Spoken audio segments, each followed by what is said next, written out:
नमस्कार. आज 16 ऑगस्ट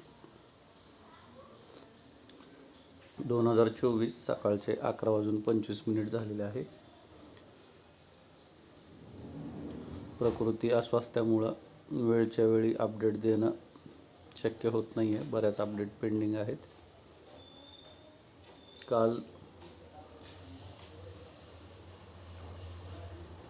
दुपारी आनंदाची बातमी मिळाली. तुम्ही म्हणताल हो, टी व्हीवरती दाखवत होते. टी व्हीवरती किंवा तो आशय घेऊन मी स्वतः देखील कव्हर केलेलं होतं. पण प्रत्यक्ष आमच्या इथं मुक्काम पोस्ट कोळेवाडी, तालुका धाराशिव, जिल्हा धाराशिव येथील एक ताई ओळखीच्या आहेत. तर त्यांच्या भावाच्या बायकोच्या म्हणजे भाऊजाईच्या खात्यावरती 14 तारखेला मुख्यमंत्री माझी लाडकी बहीण योजनेचे पहिले 2 हप्ते म्हणजे जुलै आणि ऑगस्टचा 3,000 रुपये जमा झालेले आहेत. खरं तर आजचा आशय होता की जे हातबल असतात ते टीका करतात आणि जे सक्षम असतात ते मनोधैर्य वाढवतात किंवा दिलासा देतात. तरी आणखीन कोणी माता भगिनींनी जर का कोणाच्या ऐकण्यावरून सांगण्यावरून जर का योजनेमध्ये सहभाग घेतलेला नसेल आणि ज्या पात्र देखील असतील तर त्यांना विनंती आहे की टीकाकार किंवा टिप्पणीकार हे हातबल असतात. ते कुठल्याही परिस्थितीला सामोरं जाऊ शकत नाहीत, सामर्थ्यशाली नसतात ते.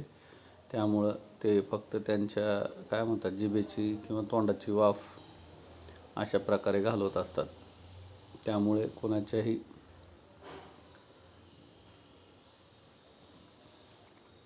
सांगण्यात न येता उर्वरित ज्या कोणी तुम्ही म्हणताल नाही राव कोणीच राहिलेलं नाही, असं नाही आहे. मला सकारात्मक नकारात्मक मानसिकता कळते. विषय किती टक्केवारी राहिलेली हा आशय नाही आहे किंवा विषय नाही आहे. महत्त्वाचं तेच आहे की जे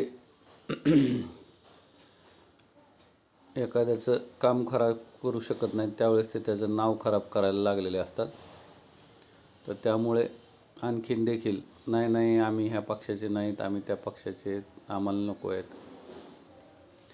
एक लक्षात घ्या, तुम्ही शहरी असाल तर तुम्ही परिस्थितीमुळं समजा आज गाव सोडलेलं आहे, भौगोलिक जी काही परिस्थिती आहे. आणि दुसरं तुम्ही ग्रामीण असाल तर तुमचे आणखीन बरेच प्रश्न आहेत. पूर्ण रात्रंदिवस माझ्या डोक्यात ह्याच विचार चालू असतो की चुकतं आहे का कुठं? तर काही चुकत नाही आहे. कोण काय म्हणतं आहे, कुठल्या प्रकरणात काय सर्वोच्च न्यायालयाने टिप्पणी केली लाडली बहीणबद्दल, तो न्यायप्रविष्ट वेगवेगळे विषय आहेत. समजा त्यामध्ये गायरान जमिनीचा नुकसान भरपाईचा विषय असेल किंवा पुण्यातलं एक जमीन अधिग्रहणाचं प्रकरण आहे 1963चं, तर ठीक आहे, तो त्यांचा न्यायपालिकेचा भाग आहे.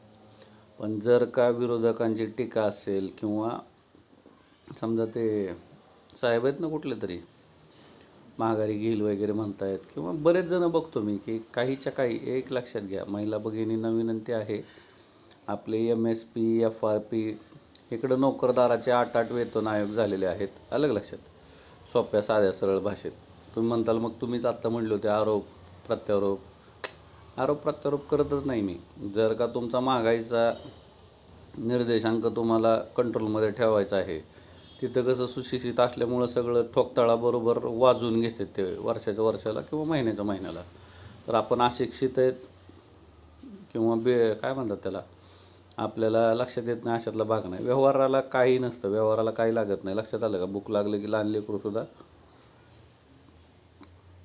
कसं त्याला समजावून सांगता येत असतं त्या प्रकारे तो आईला सांगत असतो. त्यामुळं तो विषय नाही आहे.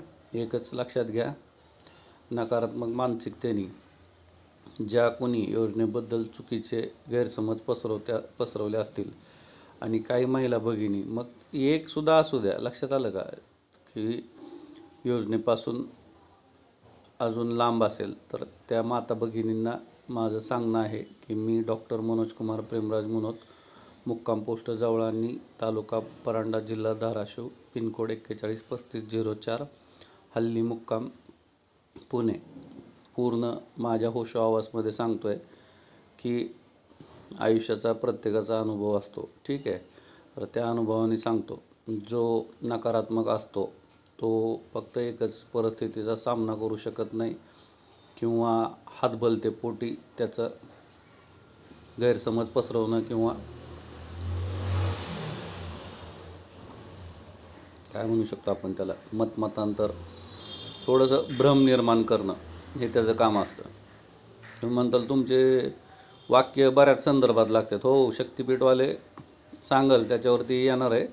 लोकसभेच्या आधी कागलमधून काय परिस्थिती होती, आत्ता परत तिथं कागलचंच, आमचे इथं कागोळ म्हणतात. एखादा जर अंतिम विधी उरकल्यानंतर जो निवेद दाखवला जातो त्याला बहुतेक कागोळ म्हणतात. तर हे काय कारण असेल नसेल तो विषय त्यांचा सीट शेअरिंगचा असेल. कोणाला टोचल नाही तर काही बी होऊन द्या, तुम्हाला आलं लक्षात. जी परिस्थिती आहे मागल्या संदर्भासह मी सांगत असतो, आलं लक्षात. काय कोणाला किती सीट देऊन कोणी किती दिवटा लावला आहे, किती मिरवलेत, आलं लक्षात. AIनी सगळं सांगितलेलं आहे, लक्षात घ्या.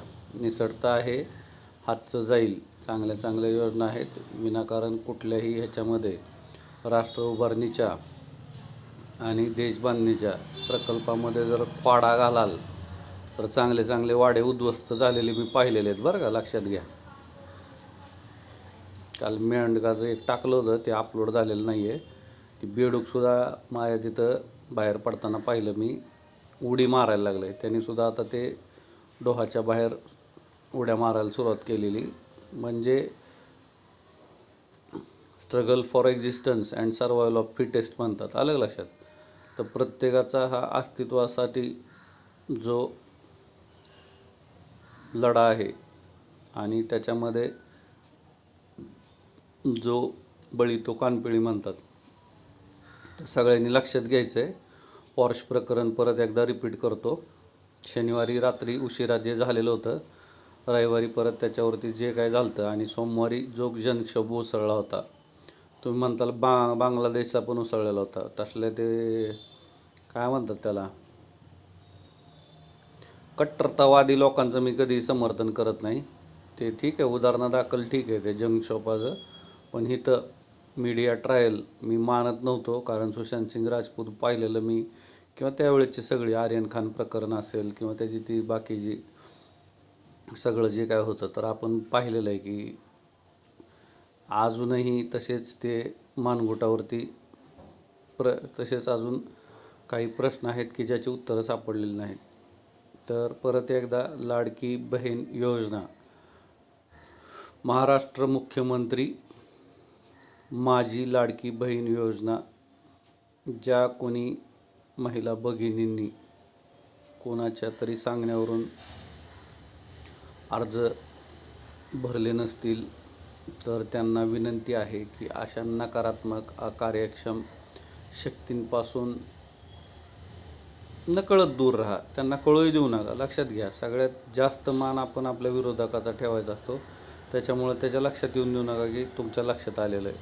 त्याच्या परस्पर सगळं अर्ज वगैरे भरा. आणि जो काही शहरी बहिणी आहेत तर त्यांनी देखील लक्षात ठेवायचं की आज आपण काही भौगोलिक कारणं असतील ज्याच्यामुळं आपल्याला आज आपण मागास आहोत किंवा पात्र आहोत, जे काय आहे, तर तो आपला अधिकार आहे. त्याला कारणं वेगवेगळी असतात. तर असं समजू नका की ती काही म्हणजे उपकार वगैरे नाही आहे. तर तो आपला अधिकार, हक्क आहे. तर त्यामागं जबाबदाऱ्या देखील असतील, ते देखील सांगेलच मी तुम्हाला. एक सुजाण नागरिक म्हणून आपलं मुख्यमंत्र्यांना धन्यवाद म्हणून आपण व्हिडिओ देखील पाठवू शकता. एक आपली कृतज्ञ भावना आपल्या सरकारच्या प्रती. आपला व्हॉट्सअप नंबर आहे 9307616630, 9307616630. परत एकदा, नकारात्मकता ही अकार्यक्षमतेचं लक्षण असते, तर सकारात्मकता ही सक्षमतेचं लक्षण असते. ह्या मानसिकतेच्या विचाराच्या आशयाने मुख्यमंत्री माझी लाडकी बहीण योजनेसाठी जर का काही गैरसमजातून माता भगिनींनी जर अर्ज केलेले नसतील, तर त्यांना विनंती आहे की त्यांनी आपले अर्ज कागदपत्रासह सादर करावेत. कारण का मी स्वतः सांगतोय तुम्हाला की काही असतं, बऱ्याच वावड्या आहेत. आता काय विधानसभा आलेली आहे, पैसेच नाहीत किंवा खात्यावरती येतील का नाही. पण काल प्रत्यक्ष लाभार्थींनी ज्यावेळेस मला सांगितलं घटनाक्रम, तर खरंच सांगतो की सर्वसामान्यांच्या आयुष्यामध्ये ज्यावेळेस काही तुम्ही म्हणताल की काय ह्यानी काय होणार आहे, ह्यानी काय होणार आहे हा भाग नाही आहे. पण ज्यावेळेस आपण म्हणतो ना, कालचा आशय काय होता आपला की अंमलबजावणी आणि पारदर्शकता, लक्षात आलं का? ज्यावेळेस एखादी योजना असते तिची अंमलबजावणी होते आणि ती पारदर्शकप्रमाणे आज आपण सगळ्यांचं ज्यावेळेस मतमतांतर पाहतो, तर ह्याच्यापेक्षा मग हेच स्वर्गीय सुख आहे असं वाटतं मला तर आयुष्यात कधी वेगळी काय संकल्पना वाटत नाही. आपले जे मानवतेचे जे काही राईट्स अँड रिच्युअल्स आहेत, त्याला मी धर्म मानतो. सगळ्या जीवांची नाही का दया, दुसरं अर्थ म्हणजे आपले काय जे काही गरजा आहेत आपल्या आणि आपल्यावरती अवलंबून असणाऱ्या, तर त्या ह्याला अर्थ म्हणजे सगळ्याच अर्थाने अर्थ आला. त्या भागवण्यासाठी सगळेच म्हणजे इथिक्स, नियम अटीच्या हिशोबाने आणि ह्या अशा ज्या काही जग कल्याणाच्या वसुदैव मम कुटुंबकमच्या हिशोबाने ज्या आपल्या मनोकामना आहेत, तर ह्या जर पूर्ण होत असतील तर वेगळ्या स्वर्गाची आस करणं व्यर्थ आहे. बाकी मनुस्मृतीतून बाहेर पडणं तितकंच गरजेचं आहे. कारण हे जे रूढी परंपरांचे जे गराडे आपल्या इर्दगिर्द आहेत, तो आपल्यातला काय म्हणतो आपण त्याला की पुरुषार्थ बोतट करू शकण्याची शक्यता नाकारता येत नाही. काही लोकांना त्याच्यातून प्रेरणा मिळू शकते, पण काही लोक रूढी परंपरांच्या बोजाखाली फक्त चालत आले म्हणून असंच असतं म्हणून फक्त कारण मीमांसा देत फक्त आणि फक्त अपयशाचे धनी ठरतात. आयुष्यात जर का यशस्वी व्हायचं असेल तर सर्वार्थाने स्वावलंबी होणं गरजेचं आहे. सर्वार्थाने. सगळ्यात महत्त्वाचं, परत एकदा त्या कोळेवाडी तालुका धाराशिव जिल्हा धाराशिवच्या भगिनी असतील किंवा इतर सर्व ज्या पात्र भगिनी आहेत मुख्यमंत्री माझी लाडकी बहीण योजनेच्या, त्या सर्वांचं मी मनापासून अभिनंदन करतो. फार आनंद होत आहे मला. सरकारला विनंती आहे, हायवेचे देखील जे काही नुकसान भरपाई आहे तर त्याचा देखील ॲनालिसिस करावा की ह्याच्या अगोदर ज्या नुकसान भरपाई दिल्या गेलेल्या आहेत तर त्याच्यामध्ये देखील जर का वारसा हक्काच्या जमिनी असतील आणि त्यात जर का हक्क पोहोचत असेल घरातील गृहलक्ष्मीचा, तर ते सुद्धा जॉईंट अकाउंटवरती ट्रान्सफर करता येईल का ह्याचा विचार करावा. ह्याच्या मागं कारण असं आहे की जमीन अधिग्रहणाच्या पैशातून संसार उद्ध्वस्त झालेत का नाही हे देखील तुम्ही तपासून पाहावं. जर का आज लाडकी बहीण योजना राबवत आहात आणि आम्ही देखील पाहत आहोत प्रसारमाध्यमांवरती की हा आता फक्त प्रश्न एका महिलेचा नसून तो राज्याच्या आत्मसन्मानाचा आहे. जवळजवळ 1,44,00,000 म्हणजे 1.5 कोटीच्या घरात जर पात्र बहिणी आज आहेत त्याच अर्थाने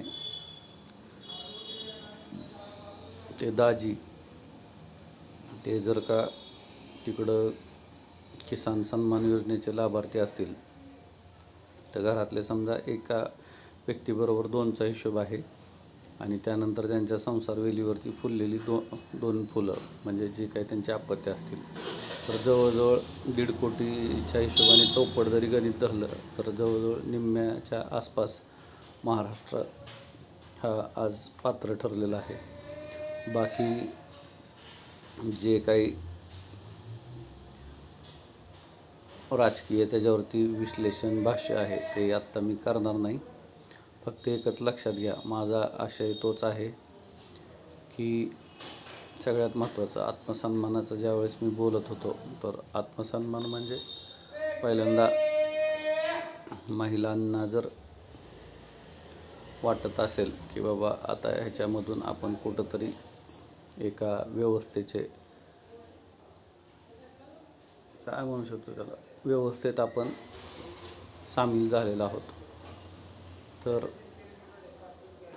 त्यांनी सगळ्या गोष्टी डोक्यात ठेवायच्या आहेत. जे काय सांगितलं आहे ते लक्षात ठेवा. नकारात्मकतेपासून दूर राहा. सकारात्मकतेचा नेहमी काय म्हणतात त्याला आसरा घ्या. नकारात्मकतेतून फक्त अकार्यक्षमता आणि कारणमीमांसा असते, तर सकारात्मकतेतून यशाचा पाठपुरावा आणि काय म्हणतात त्याला की ध्येयनिश्चिती होत असते. याच आशयाने राज्य सरकारचे, केंद्र सरकारचे धन्यवाद. आशा करतो की लाडकी बहीण असेल, लाडका दाजी जसं म्हणलो मी की शेतकरी सन्मान योजनेतून जे काही लाभार्थी असतील, सामायिक समजा काही विषय असतीलच 100% ग्रामीणचे, तर त्या सगळ्यांचे अभिनंदन पात्र उमेदवारांचे आणि सरकारचे दोन्ही धन्यवाद.